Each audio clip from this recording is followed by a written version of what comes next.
I distinctly remember coming home one evening, and this is a number of years ago, and I stepped into our living room and I absolutely blew up at my family. One child hadn't finished their chores, another child hadn't even started their chores. I asked my third child, who was sitting on the couch playing a game on their phone, if they had homework, and they said, well, yeah.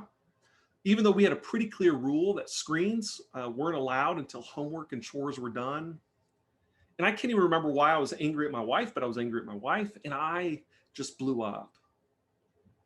And it was clear as it was happening that my reaction was incredibly disproportionate to the situation. And even as I was blowing up, I could almost see myself outside of myself. And I was thinking, whoa, whoa, whoa, buddy, you got to slow your roll. This is a bit out of hand.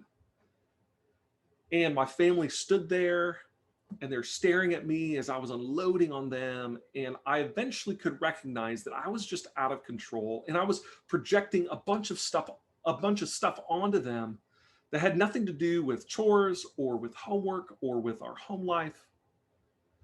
And so I walked into our bedroom and I changed clothes and I crawled into bed and I just cried. And my wife eventually came in and I apologized to her for my behavior. And she said, thank you for apologizing. You should also apologize to the kids. And after that, you need to see somebody. She said, I don't know what's going on, but whenever you are going to or coming from work, you are miserable and you're making our lives miserable. And at first I thought, wait a second, like, no way, I haven't been acting that way. But then I realized I had. I was exhausted. I was cynical about everything pertaining to my work. I assumed the worst about my colleagues, about people with whom I interacted. Similar to my blow up at home that evening, I remembered a few blow ups in my office that felt disproportionate to the situation at hand. And I knew what feeling depressed was like. And this wasn't it. I'd had a couple of long bouts of depression, and this wasn't the same. When there was distance from my work, I was full of energy and life. It was work. During work, going to work, coming home from work, it was brutal. So there I was lying in my bed. I thought, oh, I'm pretty sure I'm burned out. And my hunch is that others, and you've already indicated as much from the chat, others have experienced similar things to varying degrees. And the thing about burnout is that you tend to recognize burnout long after the process of burnout has begun. We typically notice it when we have all the signs of a person who's been walking the slow and tedious road of burnout. You don't leave work on Monday loving it and then walk in the office on Tuesday and go, wow, I hate my job. I think I'm burned out. It's slow. It's incremental. Burnout happens so slowly that you don't even notice the subtle shifts that are happening over time. So Merriam-Webster, our friend who knows lots of words, defines burnout as exhaustion of physical or emotional strength or motivation, usually as a result of prolonged stress or frustration. So what are the symptoms of burnout?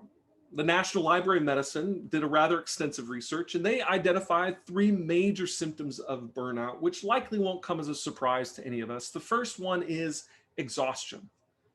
People affected by burnout, they feel drained and emotionally exhausted. They're unable to cope. They are tired. They're down. They don't have enough energy. And this exhaustion often manifests itself in physical symptoms, including headaches, body pain, stomach problems. Another symptom that National Library of Medicine identified is alienation from activities, specifically work-related activities. People who have burnout find their jobs increasingly stressful and frustrated, right? Something that once was enjoyable and easy is now just tedious and frustrating. They start being cynical about their working conditions. They assume the worst about their colleagues. And ironically, at the same time, they feel an increasing distance between themselves and their work. They start to feel numb about their work. They're both incredibly and increasingly frustrated and angry, but also at the same time, increasingly numb to it. And finally, they identify a reduced performance. Burnout mainly affects everyday tasks at work, and that burnout, as the story that I told in the beginning, bleeds into home. It affects everyday tasks at home when we're caring for family members. People with burnout tend to be very negative about their tasks. We find it hard to concentrate, are listless, and lack creativity. But what causes burnout? The Mayo Clinic has been doing a longitudinal study for decades on job burnout. And they've been using their own physicians and nurses and janitorial staff as the primary evidence for this. So some of the things they talk about, the symptoms, what causes burnout. One of them is a lack of control. So if we have an inability to influence decisions that affect our job, right, such as our schedule or assignments or workload, this could lead to job burnout. They also notice unclear job expectations. So if you're unclear about the degree of authority you have or what your supervisor and others expect from you, you're not likely to feel comfortable at your work. It's not sustainable. They also talk about dysfunctional workplace dynamics. And this is no small things. You can love your job, the nuts and bolts of it, the work that you do, but if you have an office bully, or if you feel undermined by colleagues or your boss micromanages your work, this is going to contribute to job stress and you're going to end up burned out. Maybe there's a mismatch in values. If your values differ from the way your employer does business or handles grievances, that mismatch eventually takes a toll. They also saw things like poor job fit, or extremes in activity, or lack of support. And finally, they identify work-life imbalance. If your work takes up so much of your time and effort that you don't have the energy to spend time with your family and friends, you might burn out quickly. So these are the things the Mayo Clinic has identified. And they've actually begun to change their organization to decrease the likelihood of burnout in their doctors and nurses and administrators and janitorial help, everyone across the board. They're trying to give people more freedom in their work, more agency, more ability to actually control and get the resources that the people need to do their jobs. They're being more intentional about encouraging and at times forcing employees to take time off when they need it. So the Mayo Clinic's list is exhaustive, but I want to add one more. I think there's another thing that contributes to worker burnout, and I think that is the American work ethic. That it has contributed significantly to our experience of burnout. Now, let me be clear, hard work is good. Contributing to the common good is a good thing.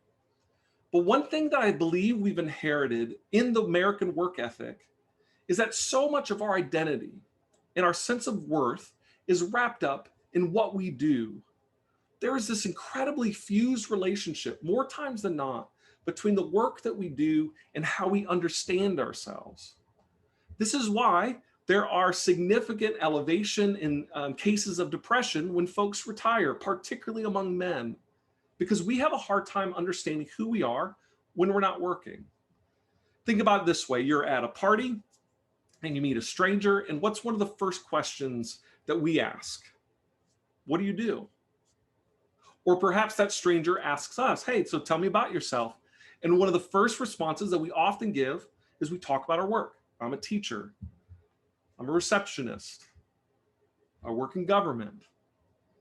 So one of the hard realities of burnout isn't just that we're tired or that we're frustrated or exhausted, but I think it can at times reveal a deeper question that our bodies and our souls wrestle with, and that is this: if I don't enjoy my work, then who am I? Now, again, I want to argue that finding meaning and purpose in life in the work that we do is a good thing. I mean, for goodness sakes, I'm the Associate Dean for Vocational Formation at ACU Online. I should care about this stuff. And I do. I want our work to connect with who we are. But there's a very important distinction between our work being an expression of who we are, growing out of who we are, versus our identity being an expression of our work. And that is, our identity comes from our work. Okay, all that being said, symptoms, what causes it, How do we prevent it? What are some steps that we could take to move out of burnout?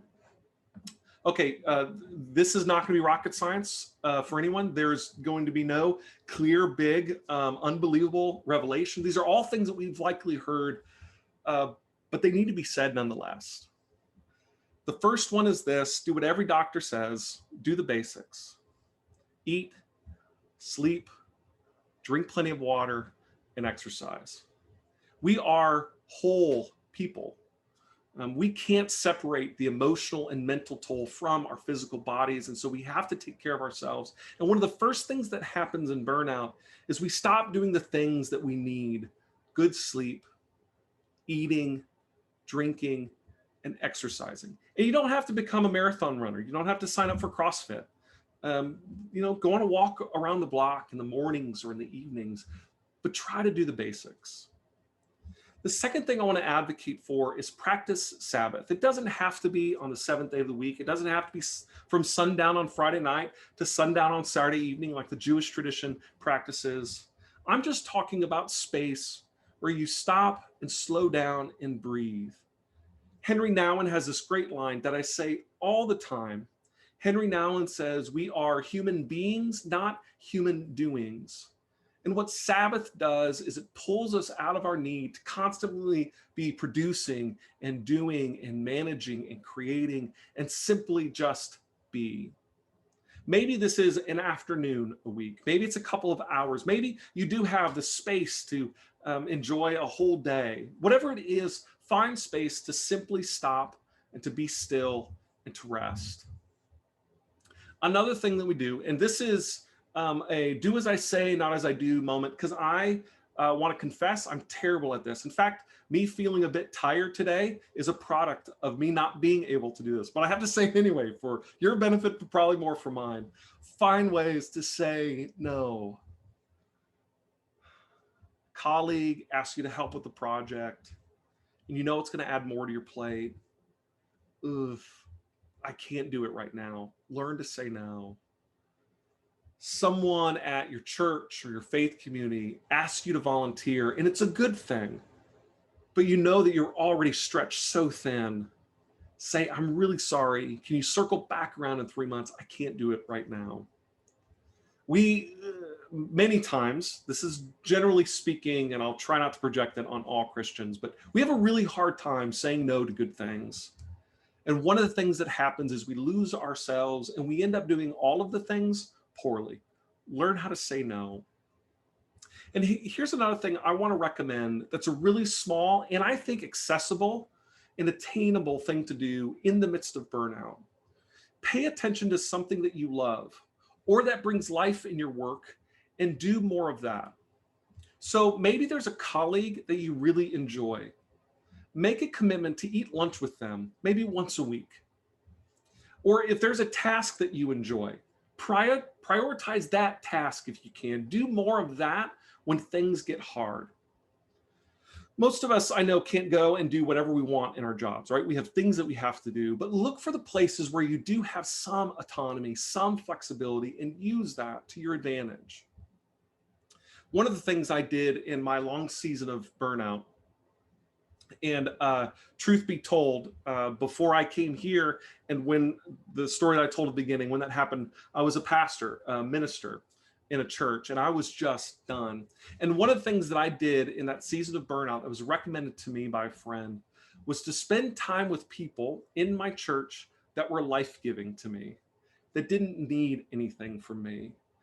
The line of people who needed something from me seemed endless, and so they always took priority. But during that season, I said, okay, I'm going to find people that I connect with that are life-giving. And I just did that on occasion, and it really began to turn things around for me in my burnout. So find even the smallest thing that you love and do more of that.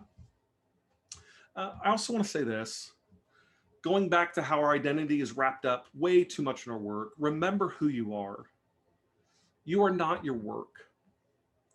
Your worth, your dignity, your value is not dependent on what you produce, create, or contribute in the workplace. The core of your identity is as God's beloved child. And it's not dependent on the work that you do. Your worth as God's beloved precedes anything that you do. Never forget that. Even in the darkest of seasons, when you're just done with your work, when you're exhausted and cynical and inefficient and stuck, remember, maybe even put it on a post-it note and put it on a mirror or at your desk. You are God's beloved. I have a good friend who's a chaplain in the US Navy, and recently he told a story about a chaplain who had been in the military for 22 years. He had climbed the ladder. As far as professionally, he had done really all the things that you could do. And he was retiring and traveling around to different posts around the world that he was in charge of. And so Mark sat with him and a few other chaplains, and this chaplain who's retiring just confessed. He said, listen, I'm burned out. I'm tired. I feel frail. I feel thin, and I just need to, I just can't do this anymore. And one of the younger chaplains asked, if you could do this over, if you could do anything over, what would you do differently? And so the Air Force chaplain who was in charge of many in his department around the world said this. He said, there was a time when I woke up in the morning and spent that period in contemplation. I read scripture. I spoke the yearnings of my heart. I wrestled with myself. I don't do that anymore. I begin my day with returning emails. There was a time when I would drive to work and think about my wife and the foundational things that motivated me. I would just sit with those matters in silence. Now I listen to Bloomberg News. Some days I know that I need to just drink a glass of wine and stare into the woods, but I read books on leadership, knowing that it feels more practical and I could pull quotes to cite in public. I stopped caring for myself, he goes on. I stopped caring for my heart. I didn't get caught up in affairs or recklessness. I just got pulled into distractions that felt practical. I'm leaving this career without an excuse for doing that anymore. I am now going to have to repair myself. The beauty of this chaplain's reflections is that it points to the truth that I think the way back or the way out or the way through burnout seldom needs to be something spectacular. It's not a Mediterranean cruise or an expensive excursion away from the business of work. It might not even mean a job change. It could be as simple as identifying the small, ordinary, life-giving rhythms that we once had, perhaps, or that we already know are a part of what it means to be human, and trying to go back to those rhythms. I want to say this one final thing. I want to say it clearly. No one wants to be burned out, right? It's not enjoyable. It's terrible. However, it is, in a very small way, a gift, in that it's our body's way of saying to us, enough is enough. This is not sustainable. You can't keep going on like this. When our body starts screaming and all the symptoms of burnout start presenting themselves in our lives, the question for us is, are we willing to listen, and are we willing to take the next step?